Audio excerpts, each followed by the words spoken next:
پیارے دوستو، جیسا کہ آپ سبھی کو معلوم ہے کہ کچھ ہی دنوں کے بعد بقرعید آنے والی ہے اور بقرعید کے موقع پر مسلمان جانوروں کی قربانی دینے والے ہیں۔ لیکن جیسے ہی بقرعید قریب آتی ہے تو کچھ ناسمجھ لوگ اس کو لے کر طرح طرح کے سوال اٹھانے شروع کر دیتے ہیں۔ وہ کہتے ہیں کہ مسلمان بقرعید کیوں مناتے ہیں اور بے زبان جانوروں کی قربانی کیوں دیتے ہیں، اس کے پیچھے وجہ کیا ہے۔ آج کی اس ویڈیو میں ہم آپ کو بقرعید کو لے کر پوری معلومات دینے والے ہیں اور آپ کو بتانے والے ہیں کہ مسلمان بقرعید کیوں مناتے ہیں اور اس دن جانوروں کی قربانی کیوں دیتے ہیں۔ اس لیے آج کا یہ ویڈیو آپ سبھی کے لیے بہت ہی زیادہ خاص ہے۔ آپ ہندو ہو یا مسلمان، اس ویڈیو کو آخر تک ضرور دیکھیے گا اور مہربانی کر کے اسے شیئر بھی کر دیجیے گا تاکہ بقرعید آنے سے پہلے یہ ویڈیو اور بھی لوگوں تک پہنچ جائے۔ تو چلیے شروع کرتے ہیں۔ پیارے دوستو، جیسا کہ آپ سبھی کو معلوم ہے کہ ہر تہوار کو منانے کے پیچھے کوئی نہ کوئی وجہ یا کہانی ضرور ہوتی ہے۔ اسی طرح بقرعید منانے پر قربانی دینے کے پیچھے ایک اسلامی واقعہ ہے۔ یاد رہے کہ اللہ تبارک و تعالی اپنے محبوب بندوں سے یعنی کہ اپنے نبی اور پیغمبروں سے بہت محبت کرتے ہیں اور وقت وقت پر ان کا امتحان بھی لیتے رہتے ہیں۔ اسی طرح سے ایک بار حضرت ابراہیم علیہ السلام کا بھی امتحان لیا گیا۔ ہزاروں سال پہلے کی بات ہے۔ ایک روز حضرت ابراہیم علیہ السلام اپنے گھر میں آرام فرما رہے تھے کہ ان کی آنکھ لگ گئی، یعنی کہ آپ پر نیند غالب ہو گئی۔ تبھی آپ علیہ السلام نے اپنے خواب میں دیکھا کہ اللہ تبارک و تعالی آپ سے فرما رہا ہے کہ اے ابراہیم، آپ اپنے سب سے پیاری اور عزیز چیز کو میری راہ میں قربان کرو۔ پیارے دوستو، یاد رہے نبیوں اور پیغمبروں کا خواب کبھی بھی جھوٹا نہیں ہو سکتا۔ اسی لیے حضرت ابراہیم علیہ السلام نے یہ خواب سچ جانا اور اپنی عزیز چیز کو اللہ کی راہ میں قربان کرنے کے لیے تیار ہو گئے۔ اس وقت حضرت ابراہیم علیہ السلام کے پاس میں کافی تعداد میں اونٹ ہوا کرتے تھے، اس لیے صبح ہوتے ہی اپنے اونٹوں میں سے 100 اونٹوں کی قربانی دے دی، یعنی کہ 100 اونٹ اللہ کی راہ میں قربان دیے۔ مگر پھر جیسے ہی دوسری بار آپ کی آنکھ لگی تو پھر اللہ تبارک و تعالیٰ کی طرف سے آواز آئی کہ اے ابراہیم، آپ اپنی سب سے پیاری اور سب سے اچھی چیز کو میری راہ میں قربان کرو۔ تو پھر دوسرے دن حضرت ابراہیم علیہ السلام نے 200 اونٹوں کی قربانی دے دی، یعنی 200 اونٹ اللہ کی راہ میں قربان کر دیے۔ مگر پھر تیسری رات جیسے ہی آپ کی آنکھ لگی تو اللہ تبارک و تعالیٰ کی طرف سے پھر سے وہی آواز آئی کہ اے ابراہیم، آپ اپنے سب سے عزیز اور پیاری چیز کو میری راہ میں قربان کرو۔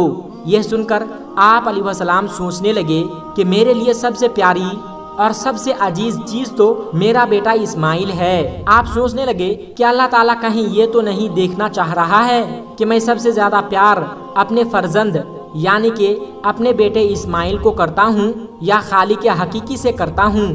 پیارے دوستو، ہم آپ کو بتا دیں کہ حضرت ابراہیم علیہ السلام اور حضرت ہاجرہ کا صرف ایک ہی بیٹا تھا اور وہ بھی کافی دعا اور منت کرنے کے بعد میں اللہ تبارک و تعالیٰ نے آپ کو بڑھاپے کی عمر میں عطا کیا تھا۔ اس لیے حضرت ابراہیم علیہ السلام اور حضرت ہاجرہ اپنے بیٹے اسماعیل سے بہت پیار و محبت کرتے تھے۔ مگر جیسے ہی آپ علیہ السلام نے اللہ کا یہ حکم سنا تو آپ نے ارادہ کر لیا کہ وہ اپنے سب سے عزیز چیز اور سب سے پیارے بیٹے اسماعیل کو اللہ کی راہ میں قربان کر دیں گے۔ اس لیے پھر دوسرے دن حضرت ابراہیم علیہ السلام نے اپنی بیوی حضرت ہاجرہ سے کہا کہ اے ہاجرہ، آپ ہمارے بیٹے کو غسل کرواؤ اور نئے نئے کپڑے پہناؤ اور خوشبو لگا کر بالکل دولہے کی طرح کر دو۔ آج ہم اپنے ایک دوست کے گھر پر دعوت پر جا رہے ہیں۔ یہ سن کر آپ کی بیوی حضرت ہاجرہ بہت خوش ہوئی اور خوشی خوشی سے اپنے بیٹے حضرت اسماعیل کو تیار کر دیا۔ پھر جب حضرت ابراہیم علیہ السلام اپنے پیارے بیٹے اسماعیل کو لے کر فلسطین سے مکہ کی طرف روانہ ہونے لگے، تبھی شیطان آپ کے گھر میں داخل ہوا اور آپ کی بیوی حضرت ہاجرہ سے کہنے لگا، اے ہاجرہ، کیا تمہیں پتا ہے کہ تمہارے پیارے بیٹے کو کہاں پر لے جایا جا رہا ہے؟ تمہارے بیٹے کو تمہارا شوہر کسی دوست کے گھر پر دعوت پر نہیں لے جا رہے ہیں، بلکہ تمہارے پیارے بیٹے اسماعیل کو قربانی کرنے کے لیے لے جایا جا رہا ہے، یعنی کہ مارنے کے لیے لے جایا جا رہا ہے۔ یہ سن کر حضرت ہاجرہ نے کہا، میں اپنے ابراہیم کو اچھی طرح سے جانتی ہوں بھلا ایک باپ اپنے بیٹے کو کیوں مارے گا؟ یہ سن کر شیطان نے کہا تمہارے شوہر ابراہیم نے ایک خواب دیکھا ہے جس میں اللہ تبارک و تعالیٰ نے تمہارے پیارے بیٹے اسماعیل کی قربانی مانگی ہے، اس لیے اسماعیل کو قربانی کرنے کے لیے لے جا رہے ہیں۔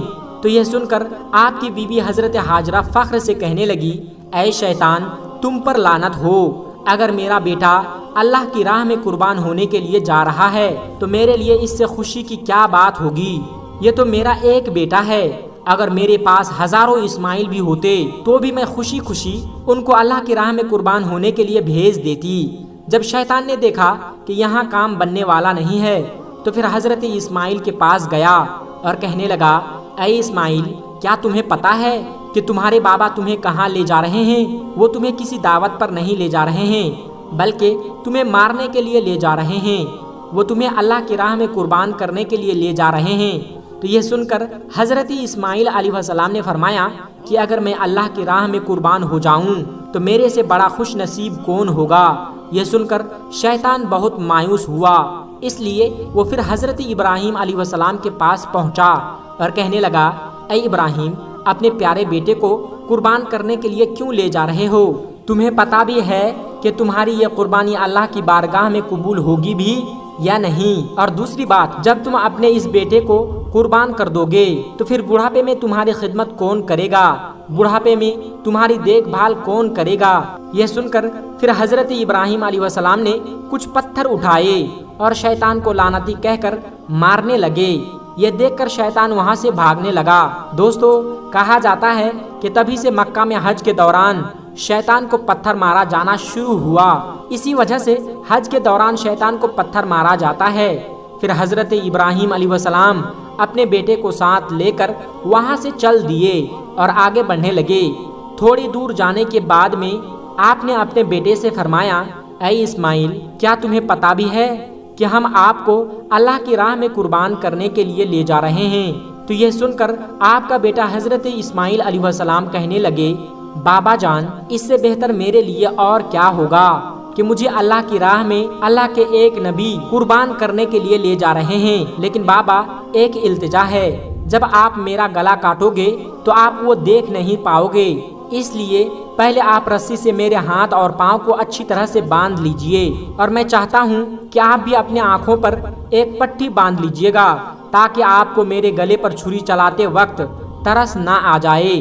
بس پھر کیا تھا، حضرت ابراہیم علیہ السلام نے اپنے پیارے بیٹے اسماعیل کے ہاتھ اور پاؤں باندھے اور اپنی آنکھوں پر بھی پٹی باندھ لی، اور پھر اپنے ہاتھ میں ایک چھری لے کر آسمان کی طرف دیکھا اور کہنے لگے اے اللہ اگر آپ مجھے 1000 اسماعیل بھی دے دیتے تو میں خوشی خوشی کے ساتھ ان سب کو آپ کی راہ میں قربان کر دیتا۔ یہ کہہ کر آپ وہ چھری اپنے بیٹے اسماعیل کی گردن پر چلانے لگے تو اتنے میں اللہ تبارک و تعالیٰ نے فرمایا اے جبرائیل جلدی سے جاؤ، جنت سے ایک جانور لے کر زمین پر جاؤ اور اسماعیل کو وہاں سے ہٹا کر اس کی جگہ پر وہ جانور کو رکھ دو۔ ابراہیم امتحان میں کامیاب ہو گیا۔ جیسے ہی حضرت ابراہیم علیہ السلام گردن پر چھری کو پھیرا تو خون بہنے لگا، مگر اس کے بعد میں آپ نے جیسے ہی اپنی آنکھوں سے پٹی کو ہٹایا تو آپ نے دیکھا کہ آپ کے پاس میں آپ کا بیٹا اسماعیل صحیح سلامت کھڑا ہے۔ پھر آپ نے جیسے ہی نیچے کی طرف دیکھا تو آپ نے دیکھا کہ اسی جگہ پر ایک دمبا جس کو ہم بھیڑ کہتے ہیں وہ قربان ہو چکا ہے۔ یہ دیکھ کر حضرت اسماعیل علیہ السلام نے اللہ کا شکر ادا کیا۔ اتنے میں غیب سے آواز آئی اے ابراہیم تمہارا یہ امتحان قیامت تک یاد رکھا جائے گا اور تمہاری سنت کو ایمان والے لوگ ہر سال یاد رکھیں گے اور ہر سال اللہ کی راہ میں قربانی پیش کریں گے۔ پیارے دوستو تبھی سے بقرعید کے موقع پر قربانی کا یہ سلسلہ شروع ہو گیا اور عید کے 2 مہینے 10 دن کے بعد بقرعید منایا جانے لگا، جو ہمارے دیش بھارت، پاکستان اور بنگلہ دیش میں 3 دنوں تک یہ تہوار منایا جاتا ہے، جبکہ گلف دیشوں میں یہ 7 دنوں تک یہ تہوار منایا جاتا ہے، جس میں دمبا، بکرا اور حلال جانوروں کی قربانی دی جاتی ہے۔ یاد رکھے قربانی کے گوشت کو 3 حصوں میں بانٹا جاتا ہے۔ پہلا حصہ غریبوں اور مسکینوں میں بانٹا جاتا ہے، دوسرا حصہ رشتہ داروں میں دیا جاتا ہے اور تیسرا حصہ خود اپنے پاس رکھا جاتا ہے۔ تو دوستو، یہ تھی آج کی ہماری یہ ویڈیو کہ مسلمان قربانی کیوں دیتے ہیں۔ اگر آپ کو یہ ویڈیو اچھی لگی ہو تو ویڈیو کو لائک شیئر ضرور کیجیے گا۔ ملتے ہیں ایک پھر نئی ویڈیو کے ساتھ، تب تک السلام علیکم ورحمۃ اللہ وبرکاتہ۔